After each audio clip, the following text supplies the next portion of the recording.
జనసేన మరొక అభ్యర్థిని ప్రకటించింది. ఒక్క కన్ఫ్యూజన్ మాత్రం అలాగే ఉండిపోయింది. ఏంటంటే తాజాగా మచిలీపట్నం పార్లమెంట్ అభ్యర్థిగా బాలశౌరిని ప్రకటించింది. వాస్తవంగా ఇంతకుముందే ఆయన అసలు వచ్చిందే వైఎస్ఆర్ కాంగ్రెస్ పార్టీ నుంచి జనసేనలోకి ఆ సీటు ఓకే అన్నాకనే. కాకపోతే లిస్టు పరంగా అనౌన్స్ చేసినప్పుడు అది అనౌన్స్ చేయలేదు.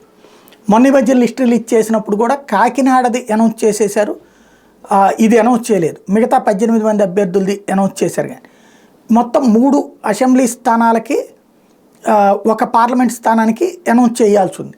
ఇప్పుడు తాజాగా ఏదైతే పవన్ కళ్యాణ్ పక్కన జనంలోకి వెళ్ళే టైంలో ఇక్కడ బాలశౌరి పేరుని మచిలీపట్నం పార్లమెంట్ అభ్యర్థిగా ఖరారు చేస్తూ నిర్ణయం తీసుకున్నారు.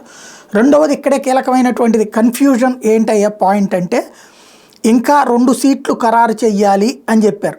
అందులో ఒకటి అవనిగడ్డ, పాలకొండ 2 స్థానాలు ఖరారు చేయాలి అని చెప్పారు. వాస్తవంగా విశాఖ సౌత్ కూడా అనౌన్స్ చేయలేదు మొన్నటి లిస్టులో.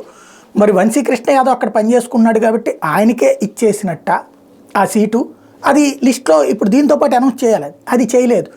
లేదా విశాఖ సౌత్ని ఏమన్నా భారతీయ జనతా పార్టీకి ఇస్తున్నారు. ఎందుకంటే భారతీయ జనతా పార్టీ సోమవీర్రాజు కోసం ఇంకొక సీటు ఖచ్చితంగా కావాలని అడుగుతోంది. ఇంకో సీటుకు చర్చలు జరుగుతున్నాయి అంటున్నారు. అందుకనే ఏమన్నా ఇస్తుందా? ఎందుకంటే అవనిగడ్డను పాలకొండ వరకే ఈ ప్రెస్ నోట్ రిలీజ్ అవ్వడం అంటే సందేహాస్పదం.